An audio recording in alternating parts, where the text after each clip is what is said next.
ঝিনাইদহের মহেশপুরে ধর্ষণ চেষ্টা অভিযোগে আটকের পর পাল্টা চাঁদাবাজির মামলায় আটক ৩। ঝিনাইদহের মহেশপুরে বহুল আলোচিত এক ঘটনাকে কেন্দ্র করে একের পর এক নাটকীয় মোড় সামনে আসছে। ধর্ষণ চেষ্টার অভিযোগে মহেশপুর উপজেলা আওয়ামী লীগের সভাপতি সাজ্জাদুল ইসলাম সাজ্জাদ গ্রেপ্তারের পর এবার তার স্ত্রী বাদী হয়ে দায়ের করা চাঁদাবাজি ও প্রাণনাশের হুমকি মামলায় আরও ৩ জনকে গ্রেফতার করেছে মহেশপুর থানা পুলিশ।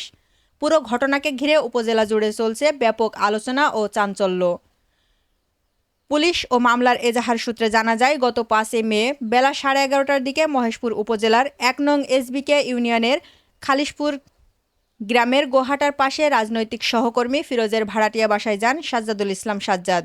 এ সময় ফিরোজ বাড়িতে না থাকলেও তার স্ত্রীকে একা পেয়ে অসৎ উদ্দেশ্যে আচরণ ও ধর্ষণ চেষ্টার অভিযোগ ওঠে তার বিরুদ্ধে। ওই নারী চিৎকার করলে স্থানীয় মাহবুবুর রহমান, মিজানুর রহমান ছোট সহ আরও কয়েকজন সেখানে গিয়ে সাজ্জাদকে আটক করেন।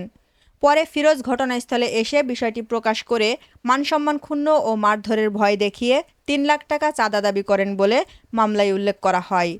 এক পর্যায়ে প্রাণভয়ে সাজ্জাদ ১ লাখ টাকা দিতে রাজি হন।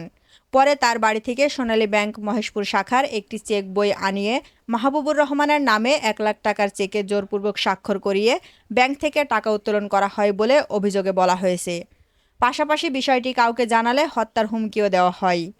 এ ঘটনায় সাজ্জাদের স্ত্রী তহমিনা শম্পা বাদী হয়ে গত ৯ মে মহেশপুর থানায় দণ্ডবিধির ৩৮৫-৮৬, ৫০৬-২ ধারায় মামলা দায়ের করেন।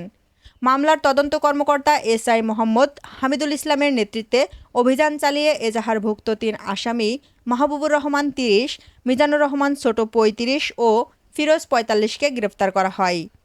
মহেশপুর থানার ভারপ্রাপ্ত কর্মকর্তা ওসি মোহাম্মদ মেহেদী হাসান জানান, ঘটনাটি গুরুত্বের সঙ্গে তদন্ত করা হচ্ছে এবং মামলার অন্যান্য অজ্ঞাত আসামিদের শনাক্তে পুলিশের অভিযান অব্যাহত রয়েছে।